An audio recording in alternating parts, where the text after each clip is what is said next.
So everyone, welcome. My name is Ulrika, and I myself and my colleague Jonelle, who just spoke, and Joella are also here today, and we're all from Black Archive Sweden, and we would like to welcome you to this talk today, and of course all our guests that are here. There's some housekeeping, let's say, that I would like to start with, and that's to say that this talk will be recorded, so everyone knows that. And when you ask questions, please write them in the chat. So Jonelle, who will be our technical specialist today, helping us to sort out all those things, she can collect them in the chat.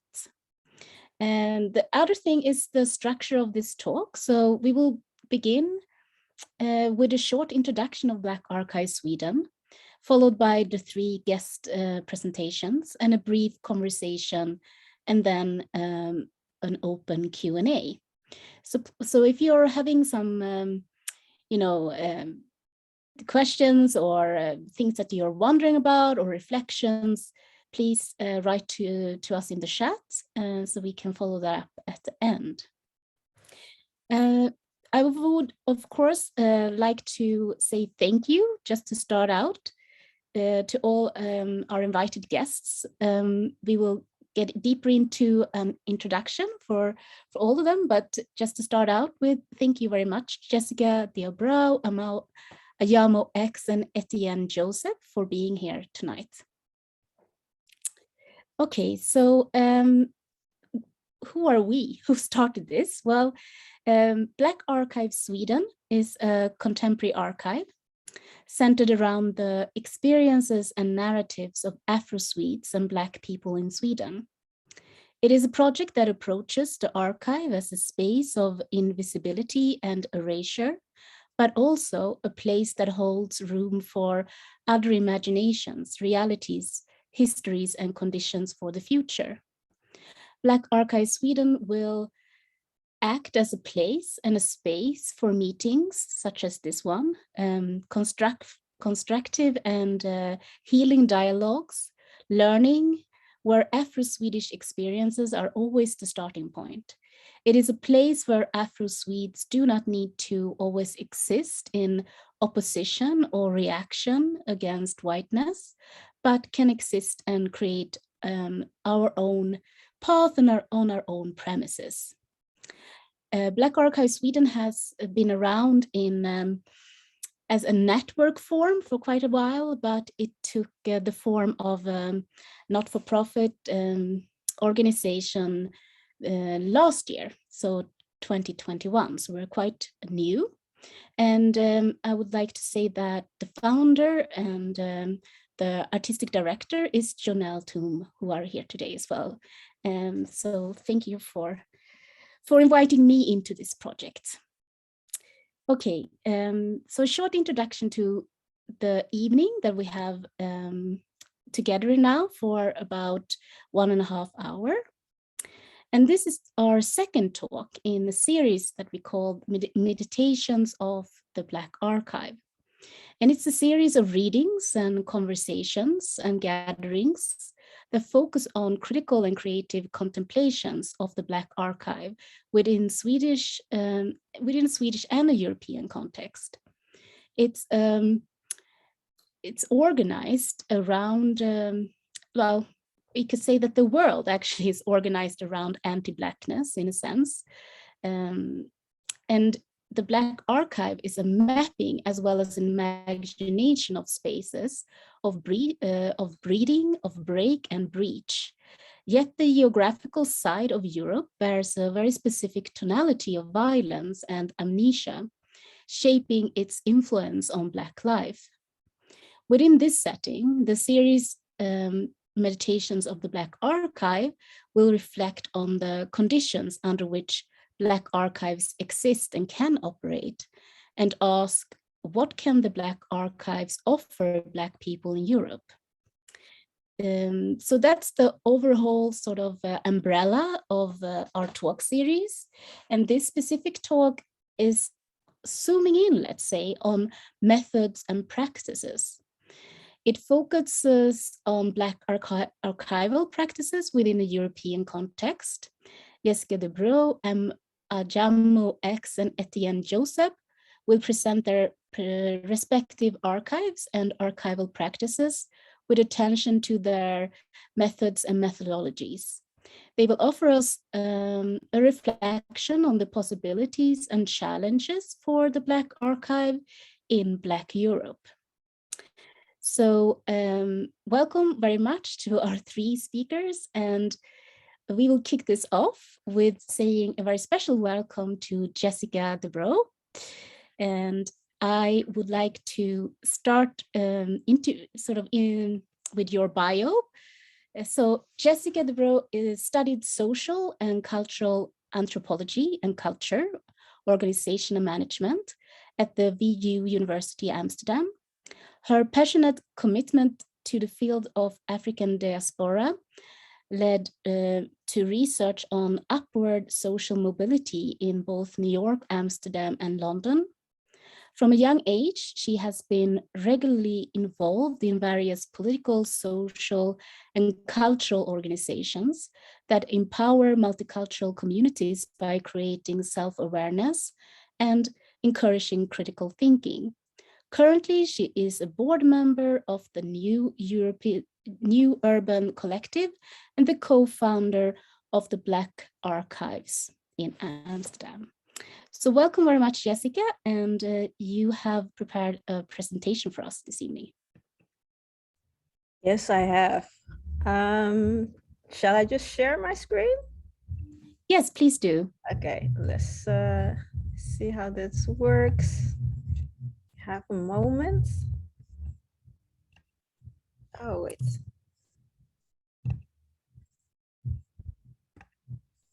Well, first of all, thank you so much for inviting me. I think it's kind of an honor, and I'm actually very enthusiastic always to speak with various people in Europe. And I will tell you my story, definitely why. Can everybody see my screen? Yes, we can see it. All right. Thank you. All right, everyone. So like I said, thank you for inviting me. I'm very enthusiastic. I'm actually at the Black Archives now. So this is the space. I can show you a little bit. It's all about Black history, literature, and culture. Every time when people ask me what is the Black Archives about, to be honest, I cannot always pinpoint what we are about, but I hope through this presentation that you get some kind of idea about who we are and what we stand for. So my name is Jessica Abreu. I was born and also raised in Amsterdam, the Netherlands. Yes, there are always a lot of titles attached to the biographies that we speak, but in very short term, I'm just a grassroots organizer and also known of my activism.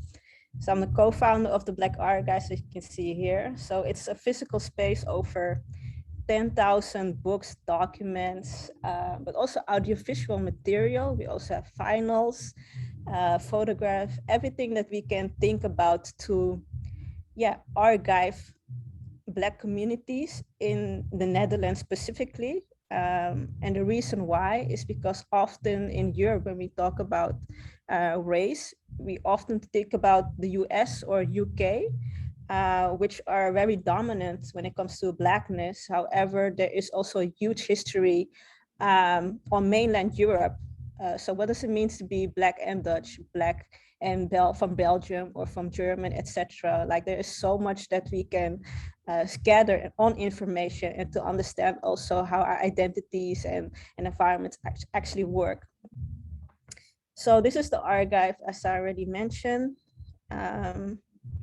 Like I said, I cannot really pinpoint. So we are known as an historical archive on Black literature, culture, and etc. However, we do much more than that, which means that the Black Archives in Amsterdam is a non-traditional archive because we just associate ourselves so much with a lot of activities in a lot of fields. So here is just an example. Let's say here, Otto Hermine Huiswoud is one of the stories that we found about. I will not give a whole presentation about it, but in short, they were Black communists in the 1930s and 40s. But we found about this history, and it was also very American history, because Otto Hauswoud was one of the two first Black members of the Communist Party in the US. But what a lot of people do not know is that he was also Surinamese. And Suriname was the largest colony of the Dutch colonial empire. So it made us very interested in how the US history intersects with Black Dutch history. And also his wife, as people already know or not know, Black women communists were the people before intersectionality. So they already talked about, how these different system of oppression actually intersect. In this time, it was about race, gender, and class. In that whole area, you can also learn a lot bit more about, Black communism. Anyway, I'm going to keep it short because I don't have a lot of time. In the middle, you will see that I think we also will talk about a little bit about art. So we also delved in the field of art. Why we do that, I'm very happy to speak about it in the panel. We are also, we started here in Amsterdam East, but we also have a Black neighborhood where I was raised, is the Belmer. So we also, in the section here, we also give tours to people in the Belmer or here, just to get people, a bit excited about Black history, especially for our own community. And everybody who wants to join is happy to. But we do a lot of stuff, basically. Like I said, I was very happy to be invited in this panel because we are always about international solidarity. So for instance, I'm very honored to say that Angela Davis came to visit us. For people who do not know, she was also part of the Black communist movement. So she was also very excited to hear about Otto Hermine Huiswoud, Emory Douglas of the Black Panthers, but also Opal Tomedi and Patrice Couleur of Black Lives Matter have been also visiting us basically through our activism, and to see how we can basically form kind of a solidarity, right? Another thing what might be interesting to say is that recently we have also been part of translating this book, Slaven van Suriname. So this is one of the first anti-colonial works in the Black Dutch history by Anton de Kom, and it has been translated now in English and in German. I will save you the presentation, but it's very interesting history about how, for instance, how Black Dutch history intersects with Black German history in this case, and Surinamese, which obviously happens in the colonies. The Black Archives is basically filled in with academic research. Most of our stuff, we are also from our own backgrounds, academics. So we rely also much on statistics and data to prove our points. But we also save up a lot of human rights reports, especially when we do advocacy and lobbying. But overall, we take care of all type of literature, written, etc. But also through music finals. Also, for instance, the intersection between political statements and political stories with music and theater and comedy, for instance. So yeah, we are basically doing a lot to be quite at the point of the Black Archives. And I think this is maybe something very interesting for the panel, for other people. Often when we talk about Black people in Europe, we always portray them, especially when it comes to history of slavery and colonialism, as if they were passive beings. However, there was always resistance, and this is something that's not always told. So the Black Archives is always about archives of resistance, and even through the times of slavery, after slavery, here in the Netherlands, but also in the colonies, that there was always type of going on the streets, as you can see here on this picture. This is a picture of 100 years of, after the abolition of slavery. So slavery was abolished in 1863 on paper. In practice, it was 10 years later. And here you see again, 100 years later in the 1960s, how hundreds of people, Black people, went on the streets to basically send a message that, that there is still an aftermath after slavery. I'm not sure if that's the correct term in English, but you know, how basically racism still exists even after slavery was abolished. So when it comes to communities and Black communities in Europe, we often talk about the migration flows in the 1990s, 80s, 70s. But for the Netherlands, it was quite new to go back all the way to the 1930s, 20s, and that the idea that, for instance, people were resisting makes it that racism in the 2020 now, that is not something new, right? So for a lot of white people, it's a new debate, but for our generation, our elders, it has been a quite long struggle. I was wondering how I was doing with the time management. You're fine. Yep. Okay, great. And as you can see here on the left, we also have pieces of the times of slavery. I will not take too much time about it, but this is a promissory note. And it basically says that this is the amount of money that the slave owners would receive after losing their capital. And that would be 250 to 300 guilders at that time per person they would receive. So it tells much about how our economics, right, what it's built on. This is the exposition that I talked about with Otto Hermine Huiswoud. This is what it looks in practice. We always make use of art and use artists to make their own interpretation of our research. But as you can see also in the middle, we use a lot of archival material to show there is also a lot of Black history, not just in the colonies, but also right here, and that there was always resistance in mainland Europe. This is another example of how it looked like. What's maybe quite interesting to talk about Hermine Huiswoud, the Black communist woman. She was very good friends with Langston Hughes. So Langston Hughes is a legendary African-American writer.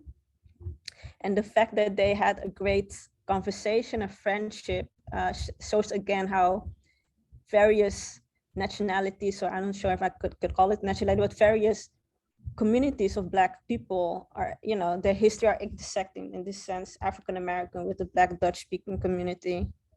So this is a bit of a close-up of Langston Hughes to Hermine Huiswoud, wishing her a Merry Christmas. We make a lot of exposition when people ask to have more research about the Black perspective of their environment. This was in Arnhem. So Arnhem is a city somewhere in the east.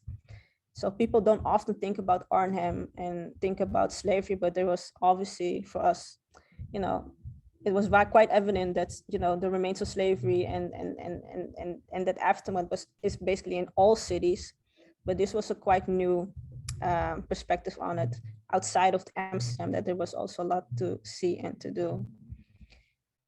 Another exposition, this is about Black Manifest. This is all part of the movement that started 10 years ago in the Netherlands, where the racist Zwarte Piet figure became very central as a symbol of institutional racism. 10 years later, 11 years later, there is a manifest built. You can see it's something similar as a 10 points program of the Black Panthers. Like, this is something that Black people in the Netherlands demand. And this is a way when different communities ask Black people, like, what do you really want? We can just refer to this document and it's all there. So this is a little bit what it looks like. Arts intersecting with archival material. Maybe very interesting to know that the Black Archives is part of this building where I'm in, which is the only Black-owned building in Amsterdam for a collective purpose. And it's owned by Vereniging Ons Suriname, and they existed in 2019 for 100 years. Which means that, you know, like I said, that beyond the 1980s, there were also a lot of Black people here. And the way that I see it, if they already resisted against racism back then, 100 years, that makes something like racism now not a new debate. So this is a little bit what it's about. It's more about Black history, non-Western perspective, and we are born out of resistance, but it's also archive about resistance, right? All of these resistance movement, etc. let me know if I have a couple of minutes left. I think you, Janelle, is it 1 or 2 minutes? Yeah, you're good on time. You can, yeah. Okay. Yeah, like you already hear on my voice and my perspective, I'm really very huge on the activism, the grassroots organizing. Yeah, for us, we have a lot of books and documents, but it's about the Black archives connecting to these stories in these books and documents. So for a lot of people who know or who do not know, the co-founders of the Black archives are very much close to that movement. And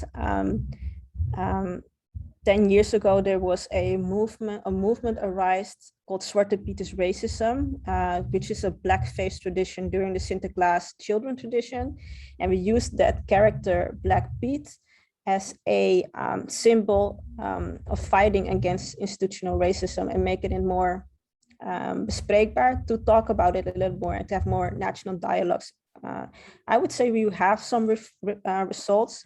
I would not say that racism is gone or institutional racism is gone, but to have that attention and the national media talking about it, I do think we made some ways in that sense. Yeah, archiving, where I already mentioned that art is quite also a huge part of us. It basically came from a bit of a class perspective. So most of the co-founders of the Black archives have an academic background. However, books and documents are not always accessible, in the sense that books are sometimes can be quite expensive, but also for other people, not a lot of people always have time to read books, right? Because of poverty, people don't always have time, to sit down and yeah, people are always hustling always. But the main thing that I wanted to say is that books and documents are not always accessible. So we use art as an educational tool to talk about these stories and connect to all of this that's actually behind me. So what you would see at the Black archives is that the foundation is quite academic, but I cannot really distinguish my academic background with my activist background, and also not my curatorial practices. And I think that makes us quite unique, because often these scenes are there's a huge distinction between them. And yeah, I think this makes us feel at home, that we don't have to make that distinction in us, etc. I think it's already asked before. We have a new exposition. That's why I'm also at the same time quite busy in the background, and a lot of colleagues are actually running behind me and in front of me. But we open an exposition in 2 days, Facing Blackness, how this symbol of Zwarte Piet is more than just a racial stereotype, but there is a lot of historical context to it. And moreover, like I said, there was always resistance. So in short, that is what the exposition will be about. Facing Blackness, for anybody who's in the Netherlands, in Amsterdam, feel free to join that exposition. It will up there. This is the movement 10 years ago. If you're interested, if you're in Amsterdam, please join us. Please also join our tours, check our website. And I want to thank you for your attention. Yeah. Thank you very much, Jessica. Thank you so much. And there's a lot of things to continue talking about. I'm excited to get into the questions later on. But now we will go over to you, Etienne. So a brief introduction. Etienne Joseph is an archivist, memory worker, and one of the founders of DTA, Decolonising the Archive. His work contributes to the development of an African diasporic archival methodology, centering preservation through use, drawing on Pan-African ways of knowing in his theorization and praxis of the archive. So welcome, Etienne Joseph. Hey, thanks. Hi, everybody. I'm just going to try and share and try and make it as smooth as possible, but I think I'm already failing. 1 second. There's too many windows here. Right, okay.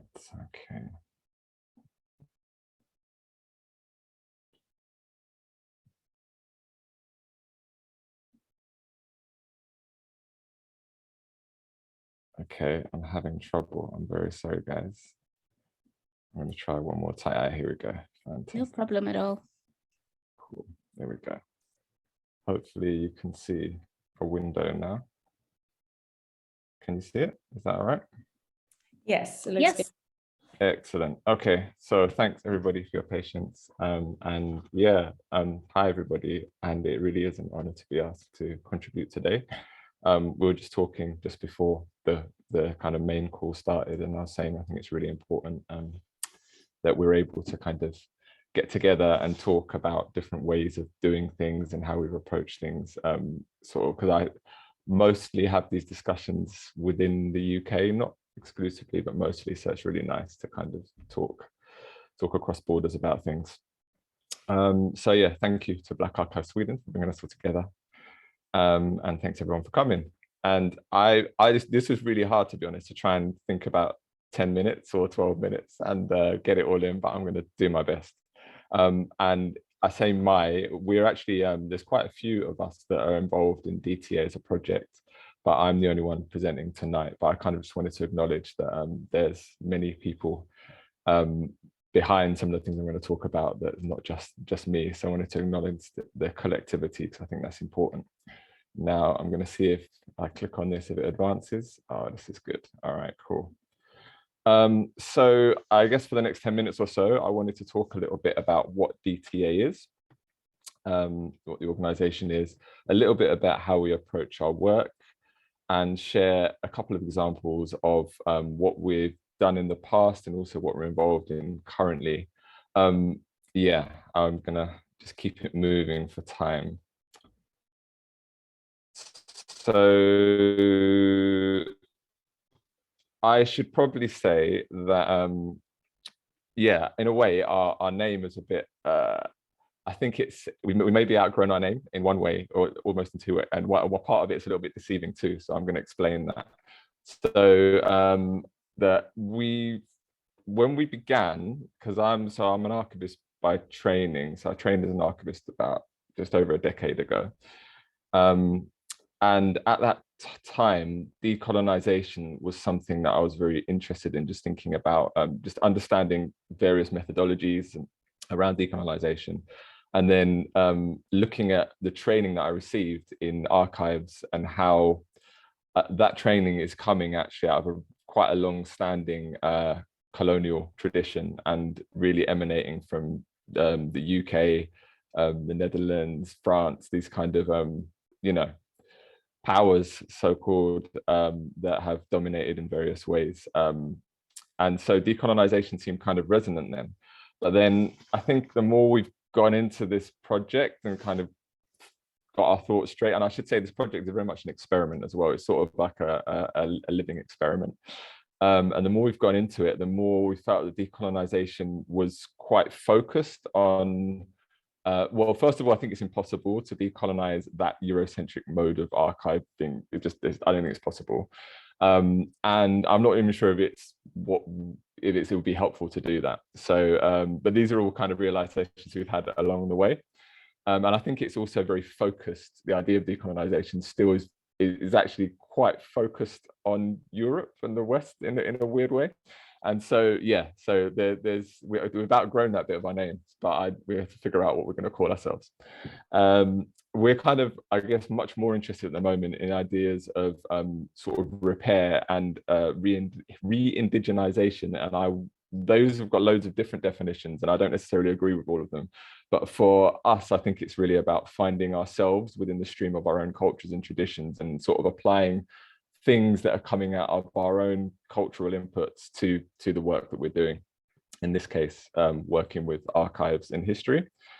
So that's why we're maybe not doing decolonization, but we're called Decolonizing the Archive. Yeah, so, and in a similar way, we are also, and this is where I feel like a bit of an imposter given the other two presenters, we're not really an archive, we're just becoming an archive sort of unintentionally. So we don't have, we've got a collection that's sort of building out of work that we've done, but we're not, you know, we haven't got a collection in the same way that the other presenters have a collection. But we're very engaged in working with archives and memory, and in quite a Pan-African way, kind of thinking about us across, you know, both on the continent and in the diaspora, rather than just purely focused on the UK.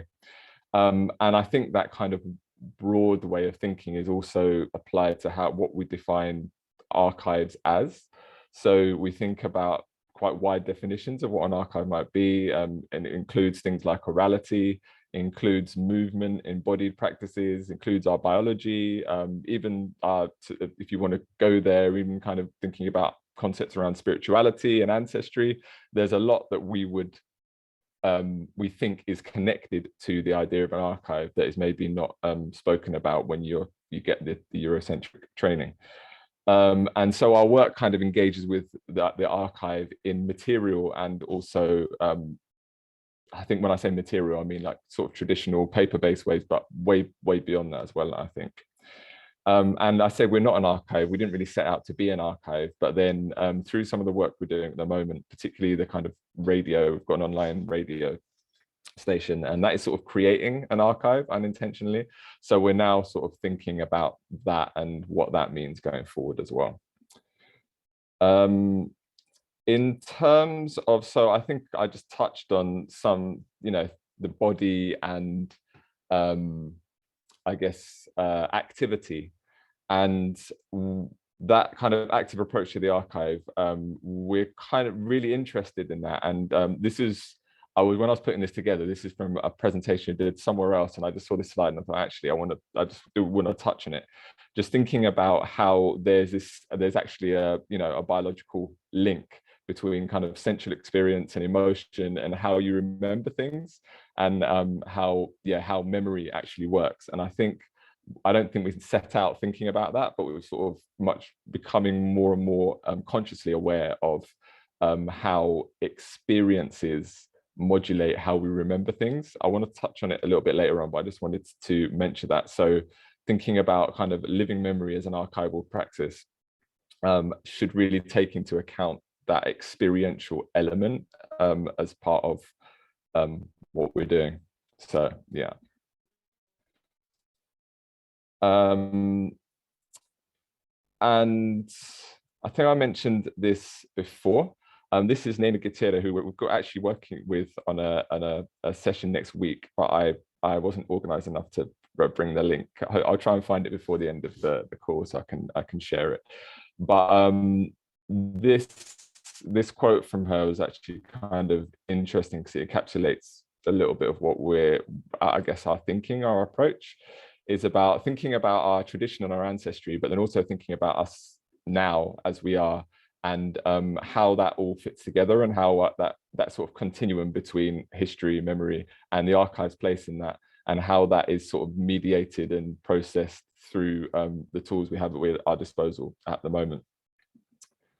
And so for me, that is, you know, so the idea of ancestral methods, that sounds very kind of, you know, traditional, but then actually for me, I guess my background is I was a DJ and kind of event organizer for many years, and always had an interest in kind of politics, activism, history. But you know, I guess I come out of a performance tradition, if you like. And so and then many others, you know, I think Jessica talked quite a lot about the importance of art and that connection, and sort of most of the people we work with, how all that creative element's really there. So you know, influences, this for me personally, things like sampling and pirate radio and sound system culture, all kind of bring to bear on the kinds of interventions that we make with the archive.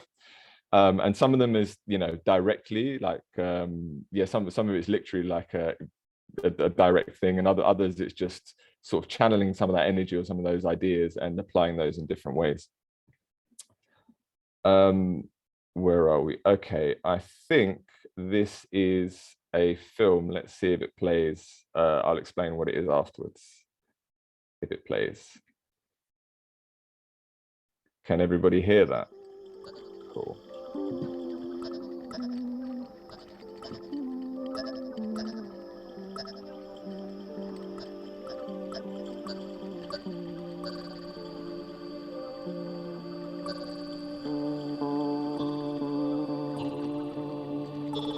Who side you they go? Who side you come out? Progress. Weight lift, back shift, till upright we appear as we are. Scattered fragments gather to mourn those lost to rivers and seas of lore. We they step into tomorrow, waiting we they step for. Today be cold, weeping, forgotten. Present should sit still, endure, wait, till lift, progress. Who side you they go? Who side you come out? Progress.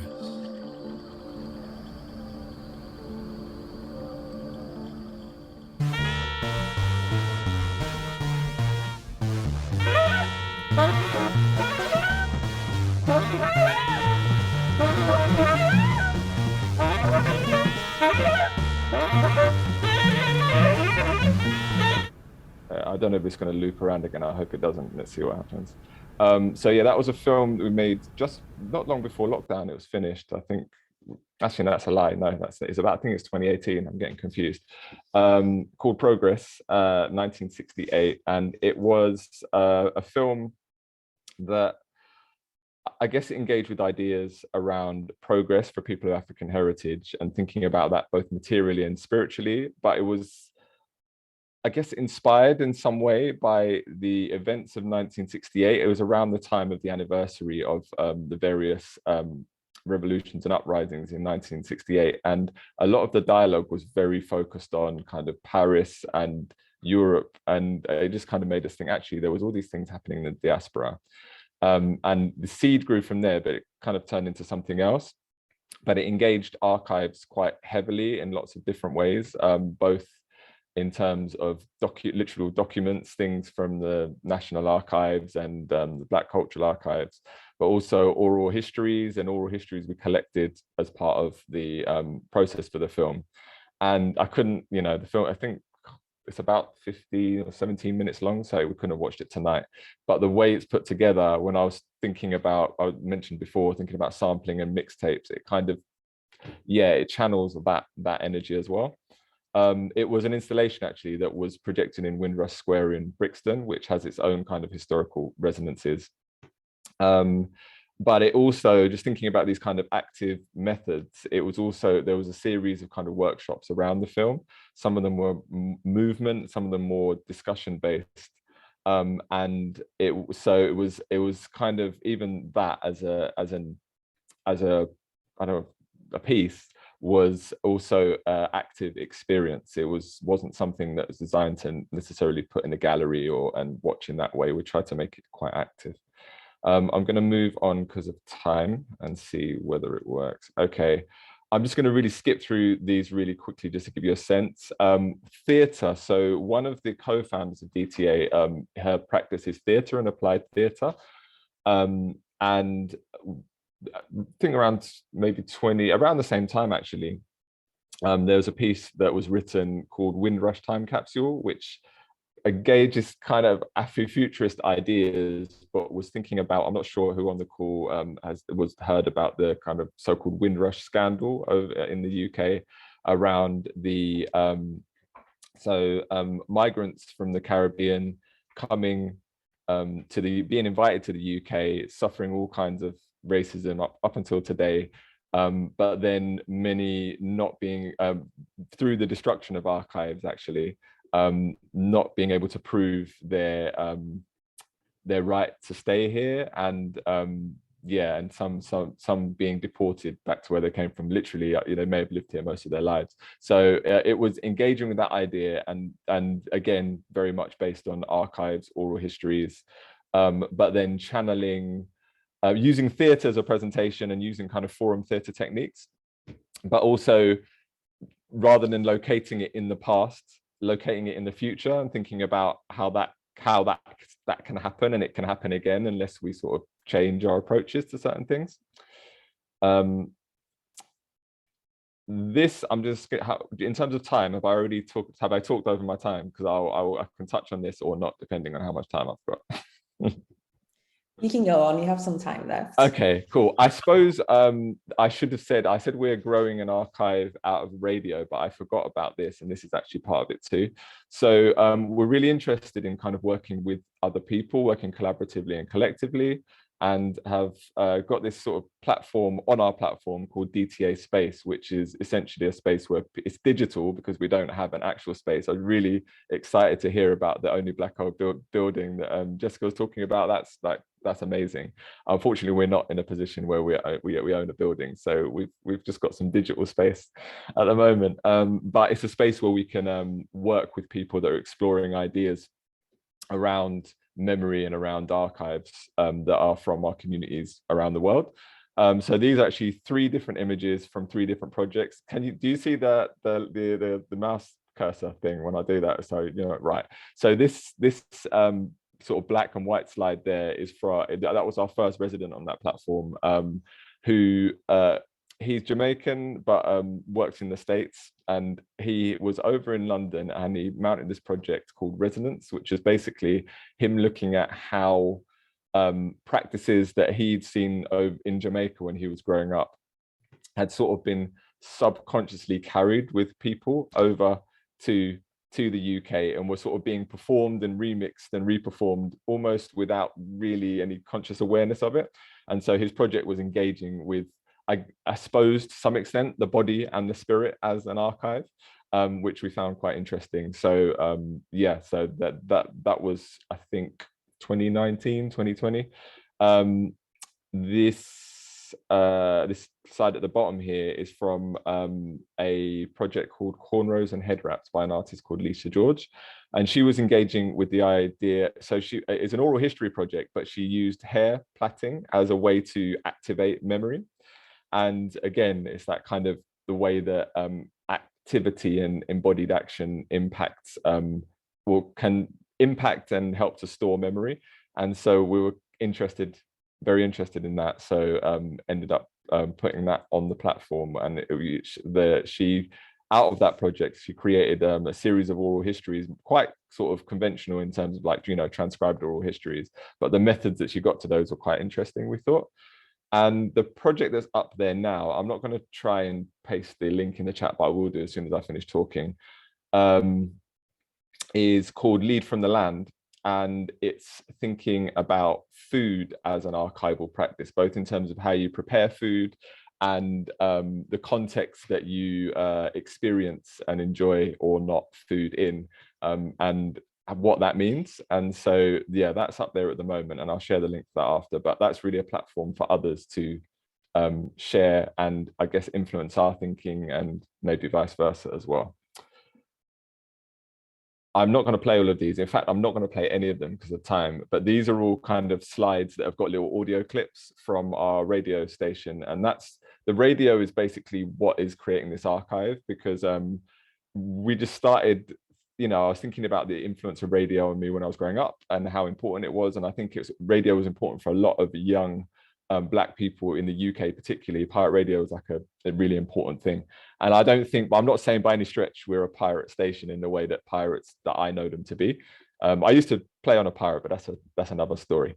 But that kind of, yeah, some of the ideas around that, and audio as a medium to kind of reinsert culture into the culture, it was quite interesting to us. So it's a combination of music and talk, and it's generating an archive, which I'm going to have to speed through. It's going to try and play everything out from behind. Sorry. So just really quickly, I'm almost finished. So preservation is use. So that's, I guess, if I would have just had to pick one slide and put it up for tonight, that's what it would be.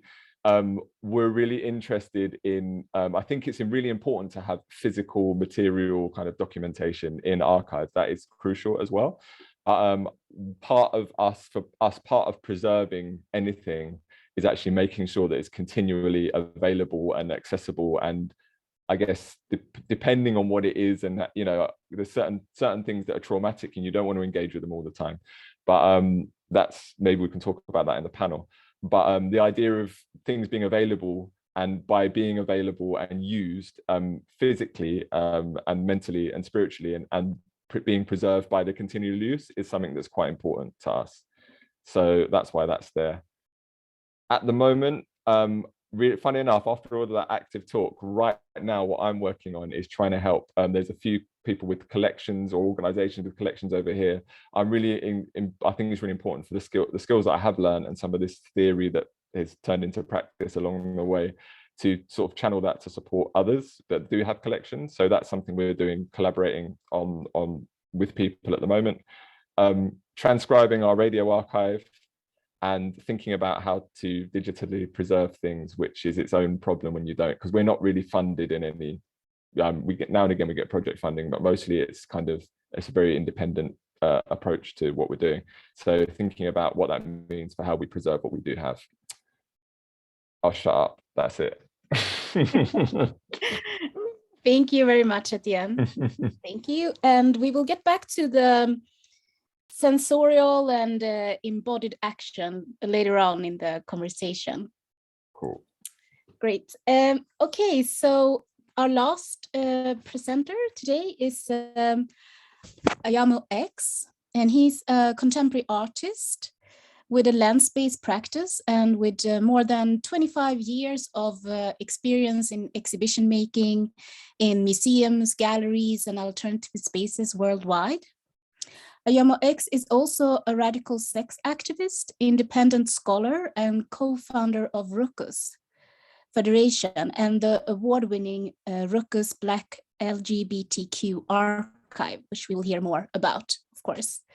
His work includes many things, but portraits and self-portraits, which unapologetically celebrates Black queer bodies, the erotic senses, desire and pleasure as activism. He's also a leading specialist in Black LGBTQ history, heritage, and queer cultural memory in the UK. So welcome, Ajamu. Thank you very much. Let me get my screen ready. Yes.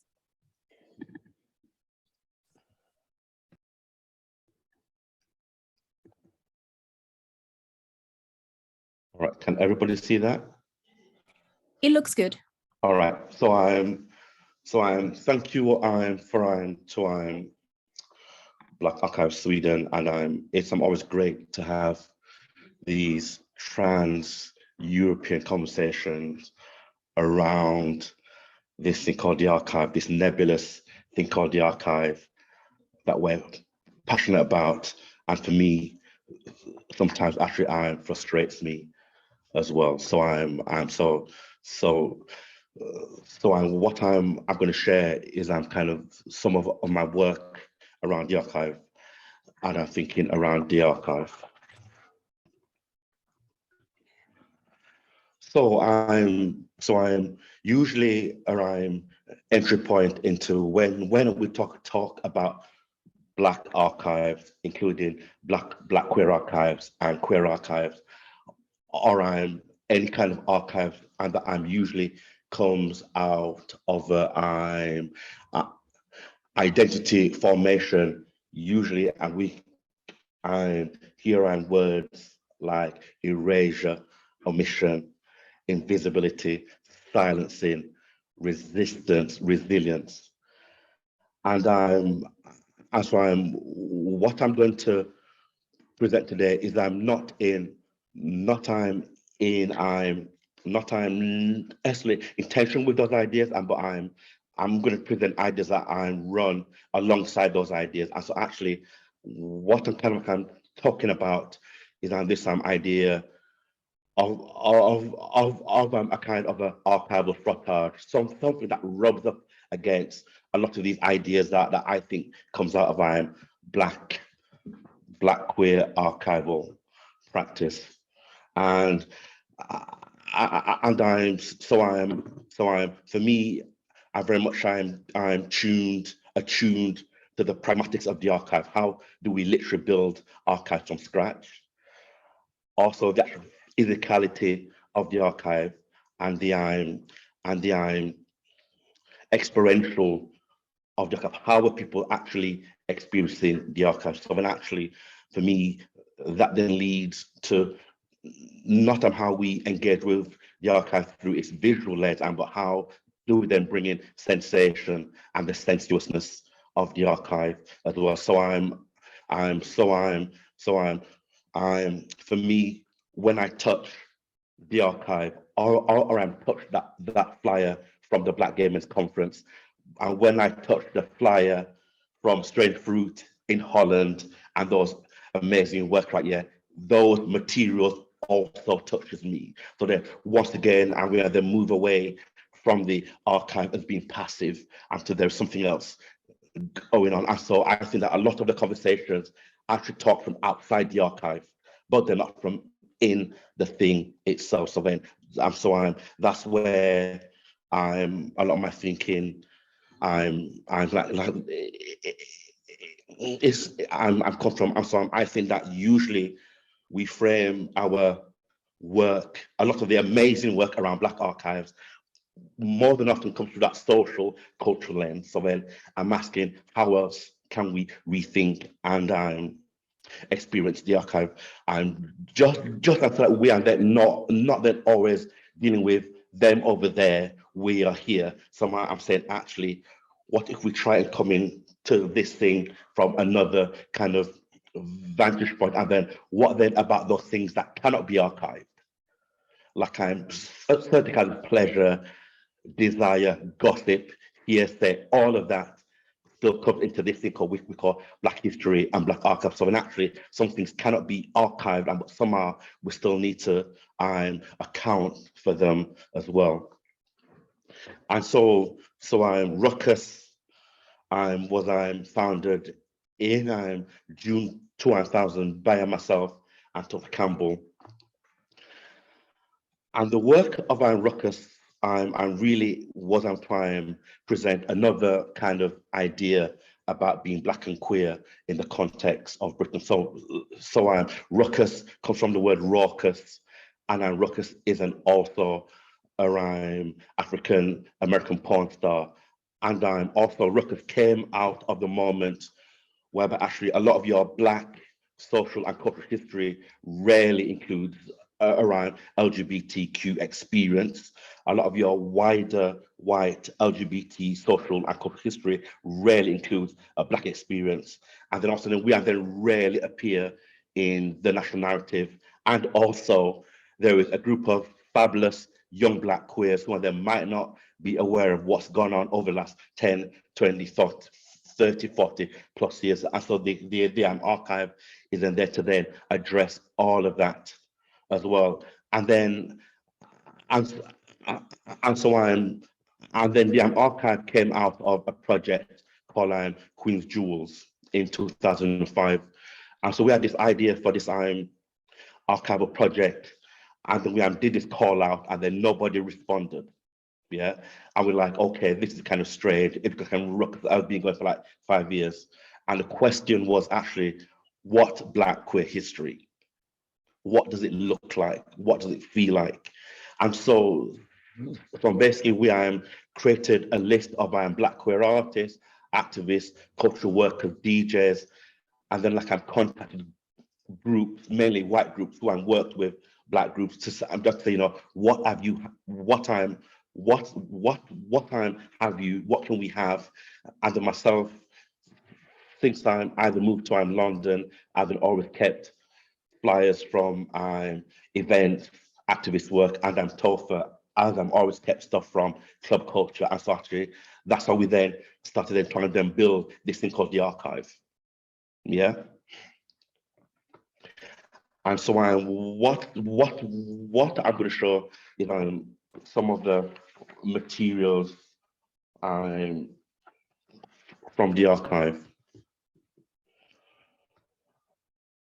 And so the archive includes flyers, posters, conference proceedings, video, pornography, anything that tells a Black British queer experience. And then also I kind of make it very clear that the Ruckus Archive is not the archive, it is a archive. Because I'm usually, a minute I'm saying Black Archive or Black Queer Archive, there is an assumption it's got to do everything. And then I feel that no archive can hold the complexity of who we are and what we are. And for me then, there's then a question then around not what is included in archives, but what gets excluded from archives, including Black archives, including Black queer archives. So I think that actually, when it comes to material that's more sexual, that gets pushed to one side, and then also over the years, the more that we've seen LGBT history mainstreams itself, I'm going to argue that it's more, it becomes cleaned up and palatable and they kind of like sanitized. So actually, I'm kind of always drawn to those things, those bodies that gets pushed to one side within our kind of archival work.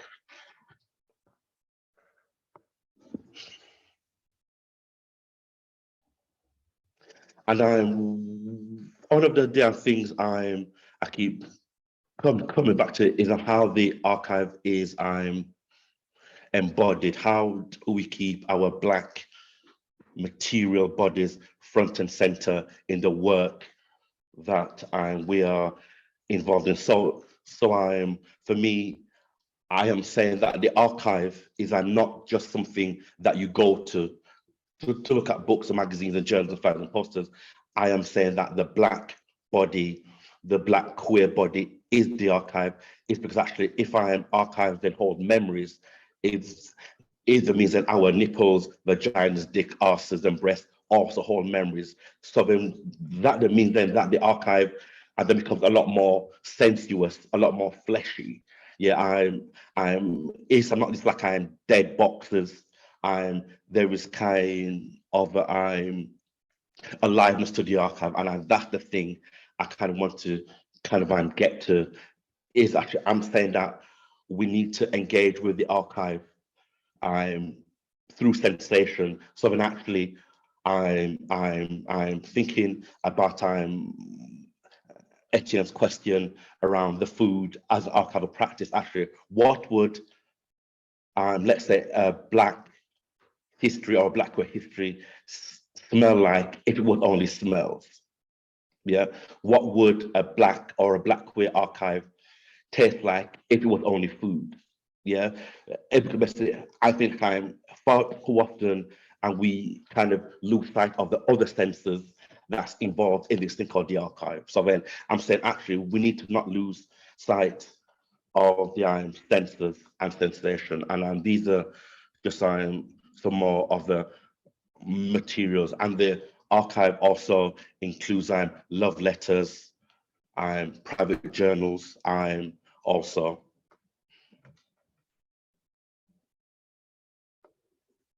pornography.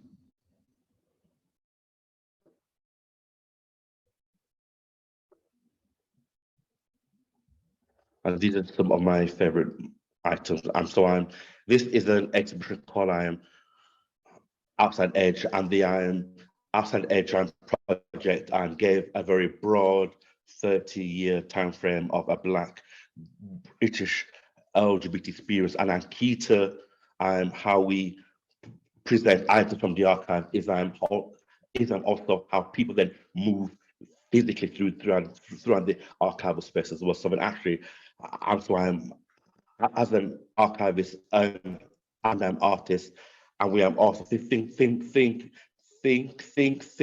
the colors. How does colors work? When I focus inside the space, I'm down to font and scale, and then these other ways that people can experience the archive stuff. And actually, and the archive has got to be something immersive as well. These are a series of flyers from the archives, and this one was an exhibition that I showcased last year. So since I'm 1988, I've been documenting Black queer Britain. Yeah, and at events, gay pride, house parties, club nights, and then since then, I've often then been creating portraits of your activists, mischief makers, cultural producers, so that once again, I then create this archive of a Black queer Britain, because basically I think that in terms of the wider dialogue around a Black queer heritage, I'm saying that the Black British experience, yeah, is not even a footnote, right? Yeah, that's why I think it's important that we also think about archives within the context of Europe as well, and then also actually how then those archives also talk to each other as well. So actually within the Dutch archive, Homo Doc, during the 1980s, and we knew that around a handful of those activists from Surrey Homos came to London to talk with the activists here, and then also when Ruckus was forming in 1999, officially launched in 2000. Myself and Topher went to Strange Fruit to meet Marlon Rayner and a crew about how did you set up Strange Fruit around and the kind of work. And so actually, I think that there's always been this trans-European dialogue, but actually no one's ever really pinned it down. Yeah, that's why I think that also what then are the Black queer narratives into the Afro-Germany and France. I think it's key that we do make these links around this thing, this nebulous thing called the archive. And so I'm in design just vitrines was then objects and artifacts that I've kept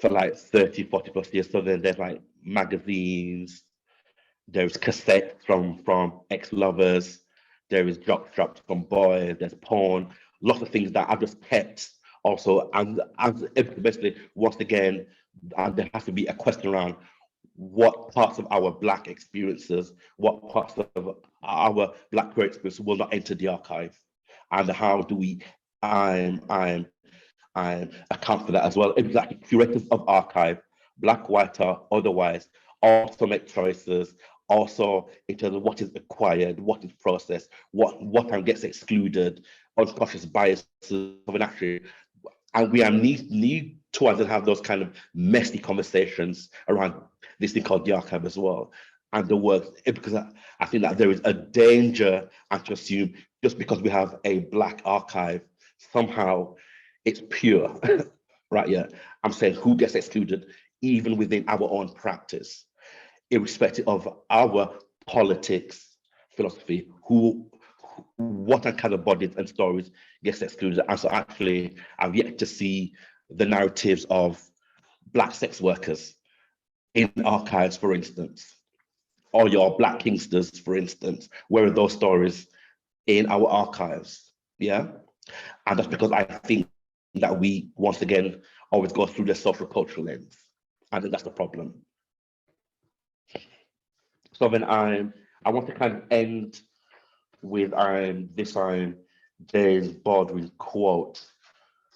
And so for me, I think it's very important that we do not lose sight of ideas around materiality and sensation when we engage with our archival practice and archives that we build and create. I think that it's important that we don't lose sight of our Black bodies in the making in collecting and preserving our Black and queer histories. And for me, as I encounter archive, the archive also encounter me something. There is a question around not what kind of archive I make, it is what kind of person does the archive make of me. And I think then if we had to think about being sensual in its widest sense, actually, it also sensuousness is also part of, or has to be part of, our archival praxis, and that's where I kind of want to end. Thank you for that.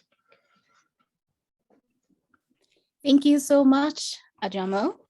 And now we will sort of have a conversation and then open up for all of you who have been with us tonight. And please feel free to write your questions in the chat to our three speakers.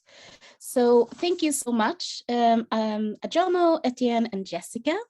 I think I will perhaps start with asking you a question, Jessica, but it also goes for you, Ajamu, to a certain sense. I think that you mentioned that some of the practices of your archive in Amsterdam is exhibition making, and yourself as also having a curatorial role. So I would like to know how you would sort of describe the potential in working with art. And all of you three do that in your archival practices. What is the potential with using art within an archival work? And also looking at art as a tool for education and social change in respect to the development of different intersectional perspectives around silent histories and marginalized histories. So I'm sort of wondering, there's a lot of archives out there that is not working with art, but you all choose to do that in different ways and different. So if you would like to start, Jessica, from your point of view, how you view the potential of using art in building an archive. Yes, definitely. Well, thank you for all your presentation. It was very interesting. I'm looking forward to this conversation, but indeed, yeah, how do we use art as a tool to, within our own archive? So like I mentioned before, we use art because books and documents are not always accessible in various ways, but I will take it now from a class perspective. So often, like I said, books cost money, and they also, take up time to read them. But I cannot remember that my family who is from a working class background, that they didn't always had money to buy books, or that they had time to read books, because they were always surviving, right? So they don't always have time to read because they were continuously working and working and working to feed us. So we knew that, we have to make it more accessible, and art has become a way, to talk about the various things that we are experiencing in our daily lives. I have to say that I do not have an art background. I'm very much creative, but I didn't went to academy or something. But what I do want to say about what I learned for a couple of years in the art scene in the Netherlands is that there is a very strong distinction between being either you are an artist or you're an activist.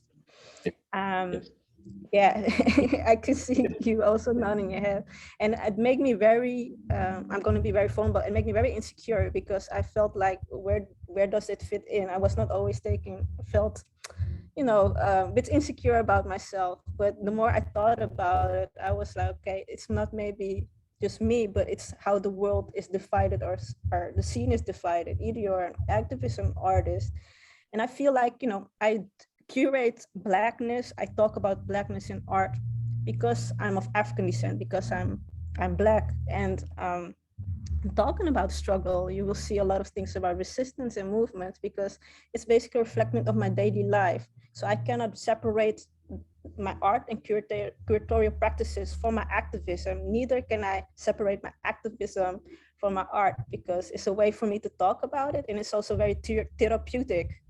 So yeah, that's what I want to mention. Ajamu, do you want to maybe weigh in there on the role of art in building a different type of archive that is more sort of maybe based on the lived experience? I think for me, the Ruckus Archive is an artistic practice, period. And there's no separation between art and the archive, or art and activism. And then the reason why I say that is because I think that there is a danger with always framing things with this either or kind of framework, and this binary framework. And then actually, I'm from the school, it's both and. And then basically, once you and then think that way, and you and then move away when the art in the service of, yeah, right. I'm actually, there is no demarcation line. And then once you and then think about it that way, and you are then dealing with the nuances of the words, and for me, with this way of always thinking, well, you know, if you use art towards the archive, and then you are then end up back towards the social and cultural, what then is then missing is artistic processing, craft and making, materiality, texture, touch, sensation, emotions and feelings. And then somehow within activist work and then archival work, there is almost, it's dirty to want to talk about these other things that we actually feel and think as artists. It's because actually somehow people think that way of thinking is not political. And then I'm saying actually, a politic around the archive that's not sensuous is a frigid kind of politic. Important politic, but I'm saying what else is going on here? And so actually, I actually don't make a distinction, and then one doesn't lead to the other. It's because they're all entangled in all kinds of ways. And then also, I've got to acknowledge, as a human, I also might not know what ways they are entangled as well. Because then there is an assumption made that actually I'm conscious of everything that I'm doing when it comes to the archive and the creative process. So when we have to allow for not always knowing what's going on. So then that's why I think that we always need to come back to these other ways of trying to grapple with this thing called the archive. Yeah, thank you. Etienne, do you want to weigh in? Yeah, I was going to say, is it right to chip in? Only because I think the main reason for us is just that art has the potential to move people really in ways, and people can feel and experience it in maybe a slightly different way to a box of archives. But then that's, you know, I also wouldn't make that separation as what Ajamu said, because I think it's all part and parcel of the same thing. But what I was reflecting on when you asked the question was actually, so the film, the sort of trailer to the film I showed you, I think when we say art, we also, and going back to what Jessica was saying about class, I think it also had to kind of be, I suppose, mindful of, because I was, you know, talking about art and moving people and making it more accessible, but actually that's not necessarily true for everybody. And that film, for example, you know, for me, you know, I when I watch it, I enjoy it and I sort of understand and experience it in a particular way. If I showed that to, in fact, I did, a couple of friends or a cousin or whatever, they're like, oh, after about 5 minutes, they're like, okay, what's this? It's a bit arty, isn't it? You know, so it's like they were excluded from engaging with it because of the way it was presented. So I think there's also something around art and class and how that's experienced as well. And yeah, so that's just something that I've sort of learned over time, I suppose, is to explore lots of different ways of accessing and not, yeah, trying to be mindful of where people are coming, their entry point into something as well. So yeah. I wanted to add something about that, which I forgot, because the thing that talking about when, you know, when we all start our project and where it goes through. So yes, we used art as a tool, as education, and to make it more accessible. But the more I became involved in the scene, also realizing also as a young child and now becoming older, how art is also a very, can be a quite elite scene. So we really had to stop and think like, okay, so what is the next move? Because we have to also, at least at the Black Archives in Amsterdam, be aware that we also don't want to be classist. I'm not sure if that's the English pronunciation, but we don't want to intensify these capitalist extinction either. So I also think there is a a conversation around, I think that I'm Black artists, Black queer artists, artists who are marginalized. I think that there is an assumption that their work has to be educational in the first place and accessible, and to whom are we then talking to? Because basically, once again, I think that that's how Black and brown and queer artists enter these spaces to do educational work, which is basically sociology, which is basically anthropology. I'm not against sociology and anthropology, but I think that Black and brown and queer artists' work gets framed in a particular kind of way that other artists have the luxury to talk about process and other kind of ideas and so on and so forth. And I think we need to resist what we think that our Black work should do. And then have to educate, well, actually educate who and then for what purpose. And so actually, I am an artist, not a therapist. I'm not a sociologist. I make art to have other kinds of conversations because I think we just get funneled through particular kinds of lens, and then that then dovetail back into the archival work. That's where I think there's certain kind of words and they always crop up. And when we talk about our practice, I'm like, it's too limiting for me as an artist, activist, cultural worker. So how do you see the future of, I mean, because your artistic practice and the practice of Ruckus is sort of linked together, as you explained. So how do you see the future of this archive I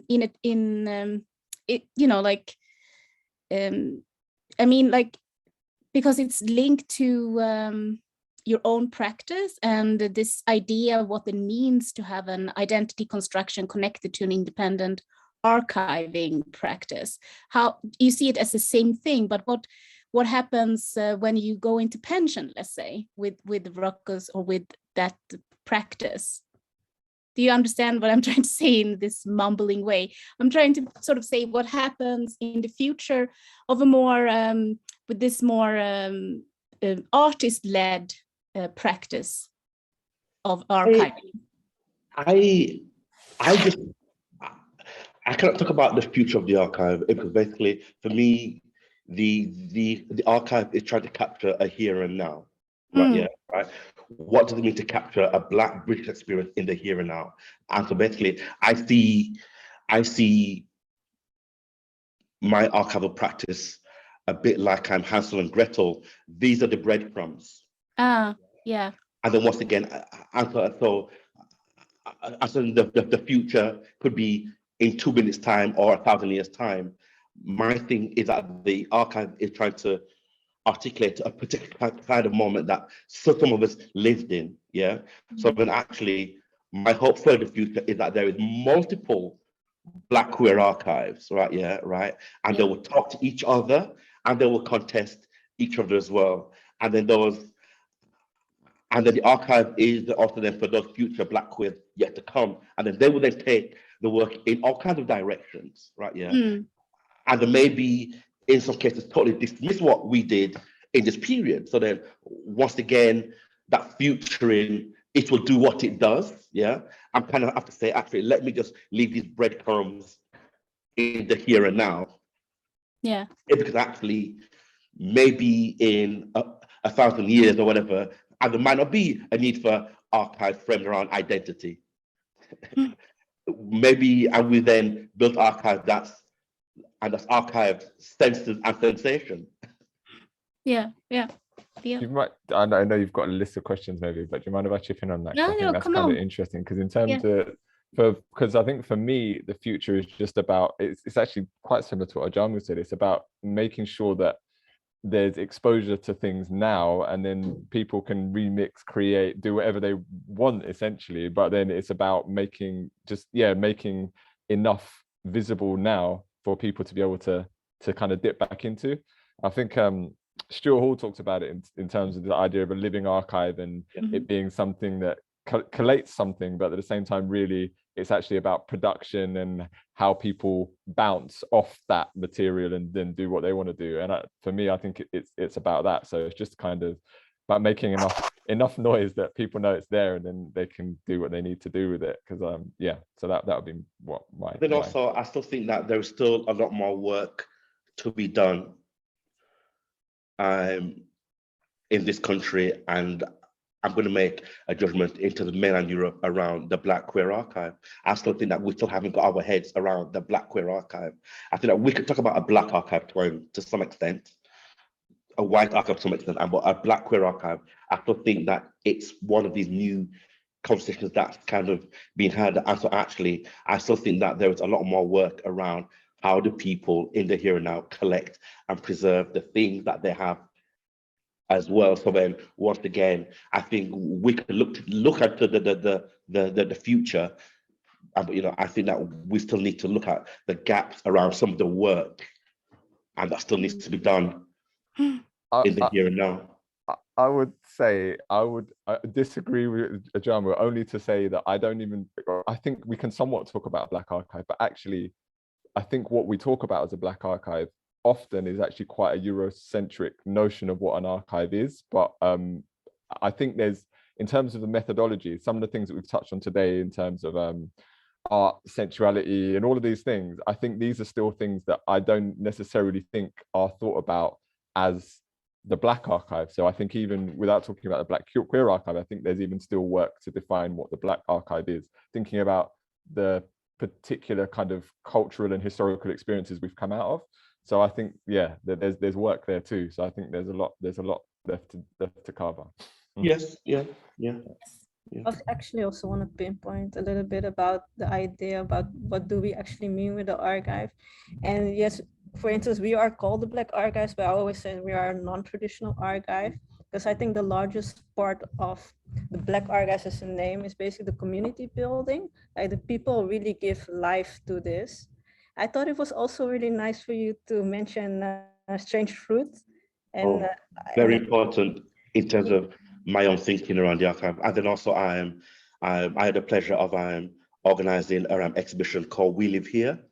I am at the Home of Doc in 2009, because basically I used to live in Holland, blah blah blah blah. So then once again, I'm working with folks in Holland around that archival project. Then they would like crisscrosses, and with then some of the work that we were doing here as well. And then there was I had the pleasure of photographing the folks from Suriname, Homo as well. And so once again, I've then been documenting bits of a Dutch experience, because then I lived there as well. After then, once again, this cross London, Holland. I think there is a lot more work needs to be done around that as well. So yeah, I agree, because besides the about the thing about the Black Archives, what really gives a lot of life for myself is that, like I already mentioned, this is a building that belongs to Vereniging Ons Suriname. So they exist for 100 years. So the elders are actually really much in the building. It gives so much depth to our work and our activism, and we feel very honored. So to basically go into the archive and read those names and then actually meet them in person, it gives so much roots to our identity and the history that's been taken from us. And especially for countries like the Netherlands, where issues around are often not spoken about. We don't talk about race or racism, especially now in the last 10 years, there has been a movement and it has been changing, but before that, it was basically very much colorblind. But the idea that, all of the people that we read about, so I can have like Anton de Kom here, we have, this is like our Martin Luther King in the Black Dutch experience. So we have good contact with their family. So also the books that have been republished of Anton de Kom is also with, talking with the family. But also like what you mentioned, Anne Krul, Marlon Reina, Felix de Roy. Yes. So even with those, that is the latest donation we will receive. We will receive part of that collection. That gives it, it's an archive. Yes, it's physically, but I think the community building gives it a little bit more depth into it, to be it intergenerational, and like I already said, to make it transcultural. That's also what I'm very interested in. Maybe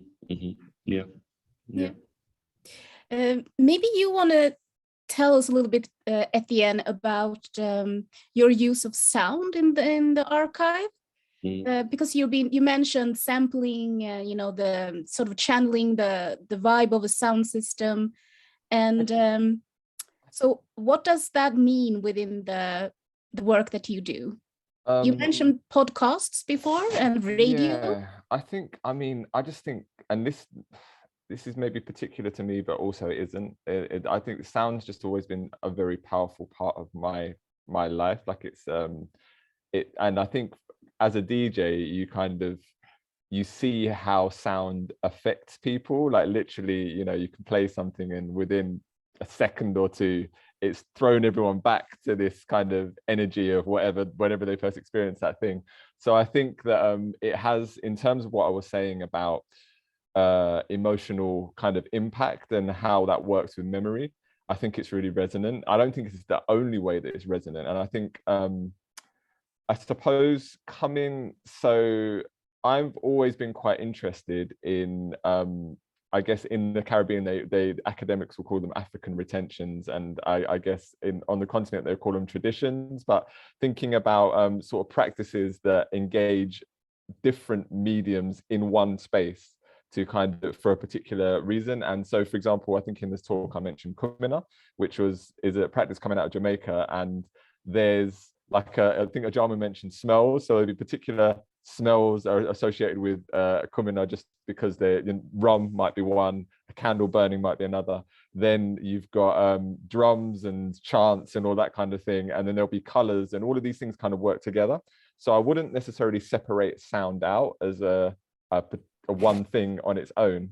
But I do think that it for me and my experience of working with people, it's been quite powerful. And I think that's why the idea of radio was kind of interesting to us as well, just thinking about how audio works. But then, as I say, I think visual is also incredibly powerful. So I wouldn't say to separate them out, but there is something. Yeah, it's basically that DJ thing. It's just seeing how you just drop, people just blow up just from those. And I don't think, for me, I mean, it does happen visually, but there's something really immediate about sound. And I can't remember, when I was writing my PhD, I think, oh God, I can't remember who wrote this now. They're talking about how sound is a thing that, like, you can close your eyes and not see. But it's like, I mean, obviously, if you can't hear for other reasons, then that's one thing. But if you're hearing it works, then it's actually quite hard not to hear something. So it's actually quite invasive, and it vibrates you and all kinds of things. So it's quite a powerful medium there. Well, thank you very much. And I think now we would like to open up to everyone listening. If you have questions for our three speakers. Jonelle, I haven't had a chance to check the chat. Did we get any questions? No, but we had a comment from Phyllis about the discussion on art and activism. I don't know if you want to share anything, Phyllis. You are welcome to do that. Thank you. Hi, Jonelle. Hi, everyone.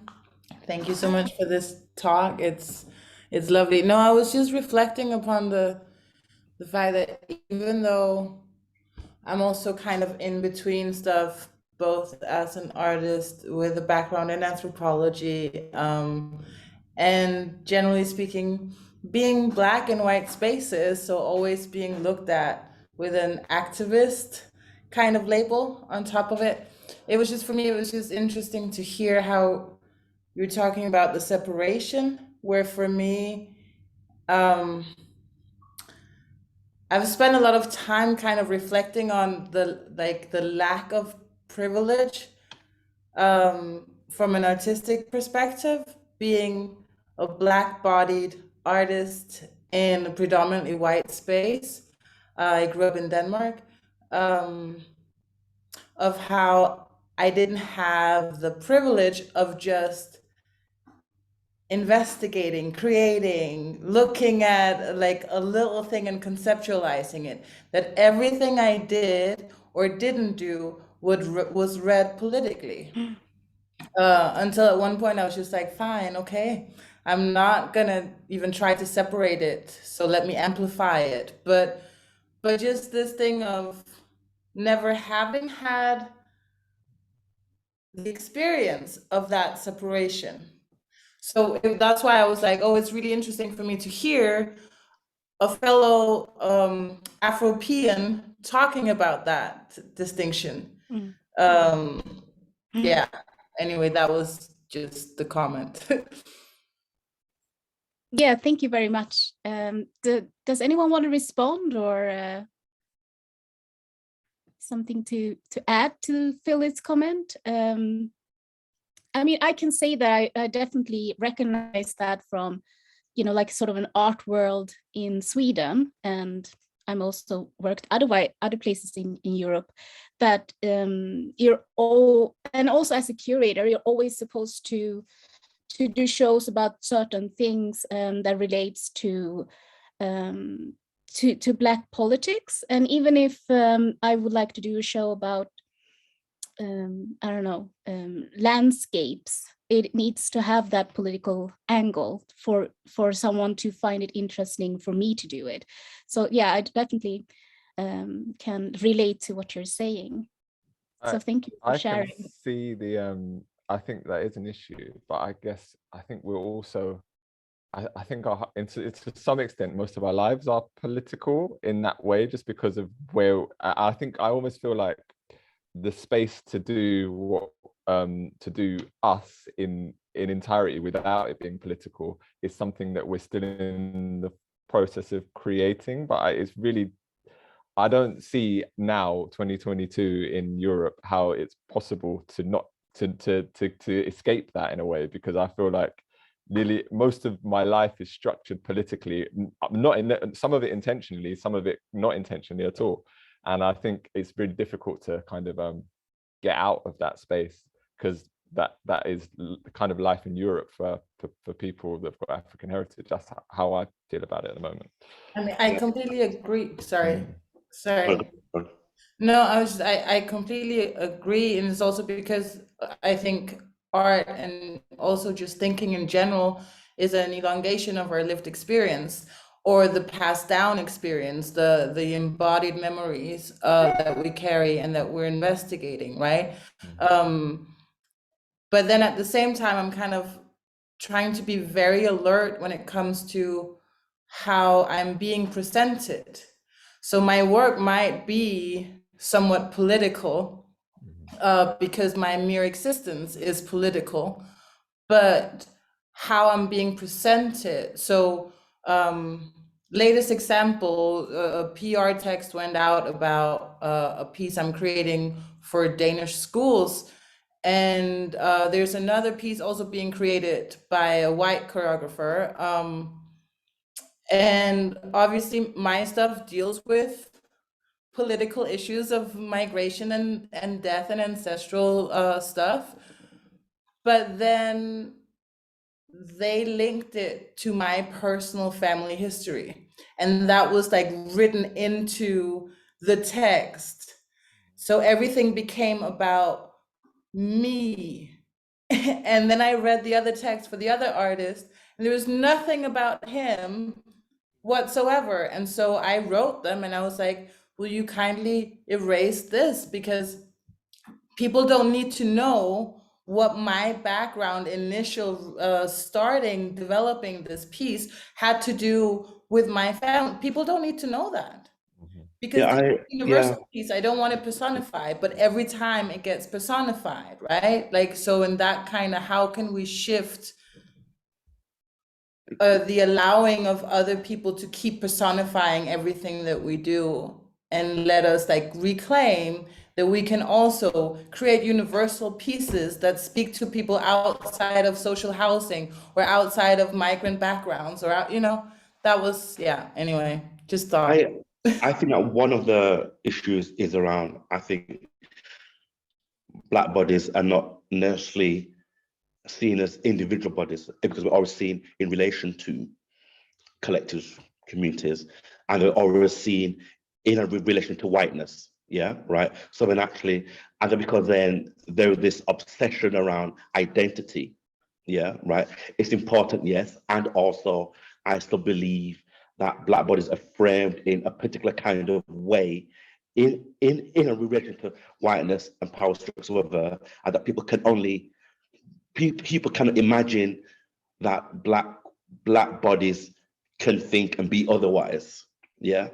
And I would add, including Black bodies too, because we always have to be in opposition to. So then actually, we and then don't necessarily then create space for imagination and myth making, and then these other ways that we are also in the world. So the question for me will always be actually, what can I control, and then what can't I control? And actually, I cannot control how I'm perceived, but I can definitely control how I want to create my kind of world making. So actually, I don't think everything is political. It depends on what kind of politics we're talking about. So actually, even if you then go off from where it is still political, but there is another kind of politics. So then I think we have to talk more about what kind of politics we're developing and creating and working towards. Yeah. And I don't always have to be locked into this binary framework. And I think that's a problem. It's locked into a binary framework, especially around identity and representation. And I think that's the limit around how we view Black bodies and queer bodies. Exactly. If you're marginalized, you always will be framed as somehow your thinking has to be centering whiteness. Thank you. Saying, no, I'm not interested in that conversation. That's your work, not my work. Mm. That's my rant for the day. I apologize. No problem. We got a question in the chat room. So the question is from a Fiberspace. So, hi, I'm wondering if you have any thoughts about archiving the intangible, immaterial knowledge. So that's the question. Do you want to have a go at that, Jessica? Thinking about how to archive the intangible and the immaterial knowledge. Is that something? Well, that can be very broad. Yes. I also like the idea what Abreu was talking about, like how would a Black queer archive smell or taste like if there was food or etc. Mm-hmm. I thought it was a very inspiring question to think about. But to come back to that question, it's very broad. Like I said, it always comes back to experiencing. So when we think about experiencing, we think about ideas and emotions and how they are embodied in our own bodies. So when I leave this building, the most intangible thing that I would have is the experience of meeting other Black people and just being inspired.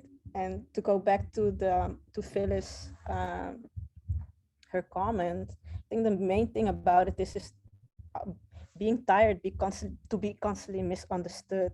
And when I'm here and we have our own art space and 2 exposition rooms, we don't have to deal with those questions or remarks. And I can bet that a lot of stuff that we have here and that we are setting up in the exposition, that same object will have a different feeling and load and emotion in a white space in comparison if it happens here. So sometimes things that would end up in a white space, that same object would have a little bit of an expire. I cannot come with an exact object at this moment, but this is what I often experience. Like some topics, intangible stuff or very tangible stuff can have a different load and feeling in a white institution. In contrast, if it comes here in a Black space or another Black space. So, yeah. Thank you so much, Jessica, and thank you for the question, Fiberspace. We have run over time, unfortunately. There's so much more to talk about, but we have to round off now and say thank you to our 3 presenters. It's been a really nice evening, and there's a lot of thoughts for upcoming talks and questions to delve into. As you all know, Black Archive Sweden is a very newly formed archive, and we hope to follow our peers in Europe closely to see how you work and to learn from your methods and experiences. So thank you for sharing that with us. I will also like to thank my colleagues who have been Jonelle, for instance, for producing this this conversation and for taking care of all the technical needs, and Joella, and my other colleague who is also on this call. Please follow us on Instagram and Facebook, and email us questions if anything comes up. You can find our email addresses at blackswedenarchive.com. So thank you so much to our 3 guests, and I hope that we will have a chance to return to Ajamu, Etienne, and Jessica in the future to see where, the next steps of your archival practices. So thank you for joining us tonight.